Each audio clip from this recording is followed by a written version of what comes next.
Hello students, the alpha classes YouTube channel में आपका स्वागत है। आज मैं आपके सामने इलेक्ट्रिसिटी चैप्टर के कुछ क्वेश्चंस जो है न्यूमेरिकल प्रॉब्लम्स लेकर के आया हूँ, जो एनसीईआरटी की एक्सरसाइज से रिलेटेड है। उसको मैं आपको समझाने की कोशिश करूँगा। इसमें जो सबसे फर्स्ट क्वेश्चन है, उस क्वेश्चन को आप देखो। यहाँ पर लिखा हमने कि a piece of wire of resistance R is cut into 5 equal parts। जैसे मान लीजिए एक रेजिस्टेंस है, वायर है, इसकी टोटल रेजिस्टेंस R है, इसको 5 इक्वल पार्ट्स में काटना है। 5 इक्वल पार्ट्स में 1, 2, 3, 4, 5 इक्वल पार्ट्स में काटना। तो जो ईच पार्ट होगा उसका रेजिस्टेंस आएगा R/5 होगा। इनको फिर पैरेलल में कंबाइन करेंगे। आपको पैरेलल कॉम्बिनेशन का फॉर्मूला याद होगा, तो उसके अकॉर्डिंग हम इस क्वेश्चन को सॉल्व करेंगे कि when wire is cut into 5 parts, then resistance of each part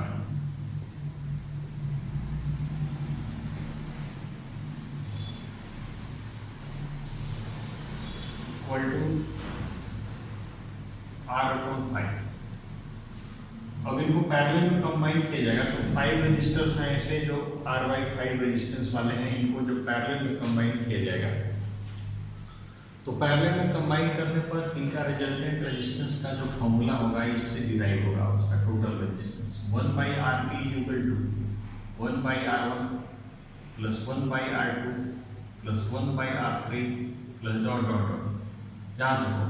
अगर इन सब की वैल्यू सेम है तो हमारे पास एक फॉर्मूला होता है 1/Rp इक्वल टू N/R। तो अगर हम ये वाला फॉर्मूला लगा दें, क्योंकि सबकी वैल्यू इसमें सेम है, तो अगर यही फॉर्मूला हम अप्लाई कर दें तो R का यहाँ दिया है R' दिया हुआ है, तो 1/R' is equal to N का मतलब 5 रेजिस्टेंस को कंबाइन किया गया है, और R मतलब कि ये जो रेजिस्टेंस है उसकी वैल्यू कितनी है, तो ये रेजिस्टेंस की वैल्यू R/5 है।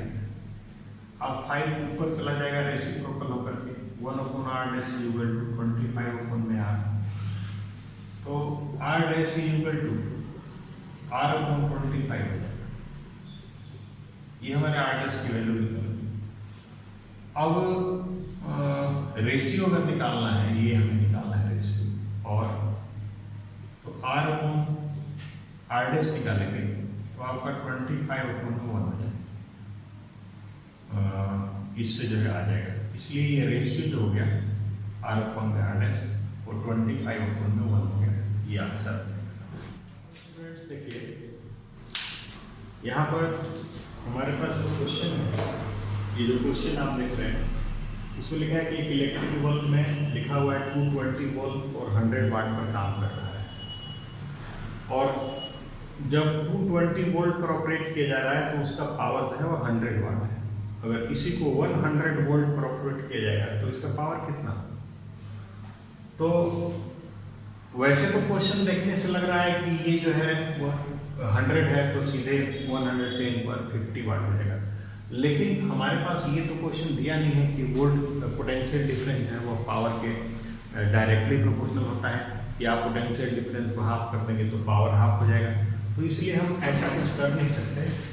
हम जो है वो इस क्वेश्चन को सॉल्व करने के लिए हम पहले जैसे मान लीजिए रेजिस्टेंस इसका निकालें, देखिए इसका रेजिस्टेंस कितना है, कितने वोल्ट पर अप्लाई होता है।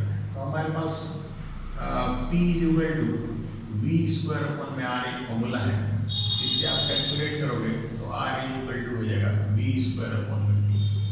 V की वैल्यू आप पुट करोगे 220 इंटू 220 और डिवाइड बाई पावर है 100। तो ये और कट गया। अब आपका आ गया हमारा रेजिस्टेंस R इक्वल टू 484।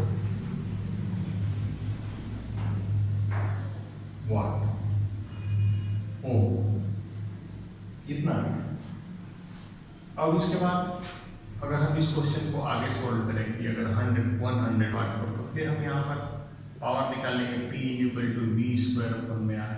अब की बार हमारे पास V दिया हुआ है 110 मल्टीप्लाई 110 और रेजिस्टेंस दिया है 484।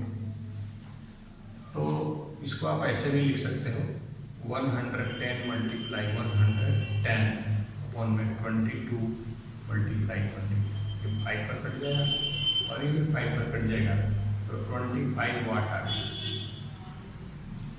तो इस तरह से हमने देखा कि पावर जो है इसकी 50 वाट ना होकर के 25 वाट आएगा, क्योंकि यहाँ पावर को निकालने के लिए हमारे पास V स्क्वायर ओपन में आर ये फॉर्मूला है और इसके लिए हमें पहले आर उसमें फाइंड आउट करना।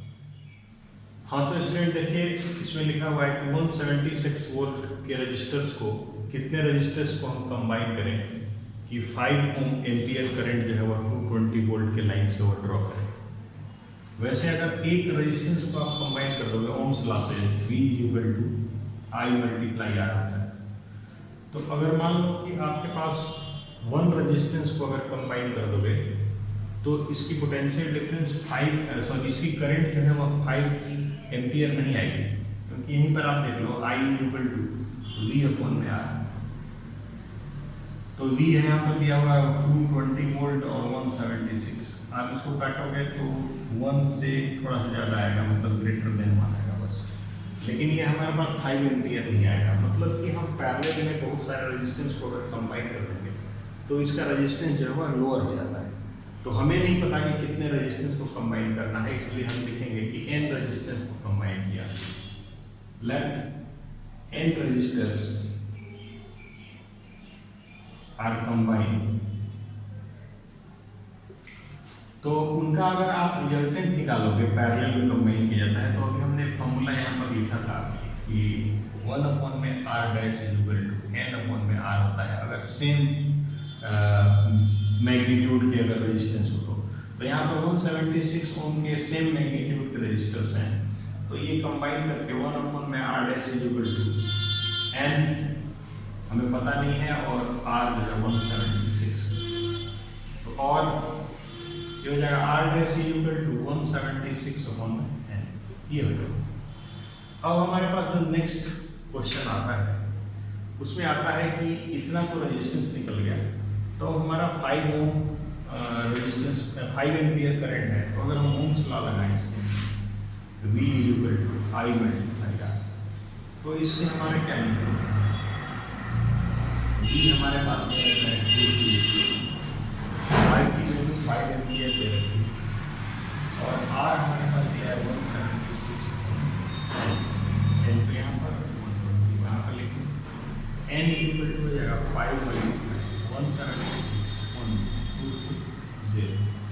अब ये काट दीजिए आप, 5 से ही कट जाएगा, 5 4 जा 20, 5 4 जा 20 और ये कट जाएगा 4 से, 4 4 जा 16 की 6 कैरी 1, 4 4 जा और 4 4 16 70, तो n इक्वल टू आ जाएगा 4, मतलब 4 रेजिस्टेंस को अगर आप कंबाइन कर देंगे, 4 रेजिस्टेंस को आप कंबाइन कर देंगे तो जो इक्विवेलेंट रेजिस्टेंस होगा वो इतना आ जाएगा कि उसके अंदर से 5 एम्पियर की करंट उसके अंदर पास होने लगेगी। वैसे इनिशियल में यहाँ पर 1 एम्पियर से के आसपास में ही करंट पास कर रही थी, अगर एक करंट एक जो है वह रेजिस्टर्स को अगर हम कंबाइन करें तो केवल एक के आसपास में ही 1 एम्पियर के आसपास में करंट जो है वह आ रहा है, लेकिन हमें 5 एम्पियर करंट चाहिए, तो इसलिए जरूरी है कि रेजिस्टेंस को कम करें।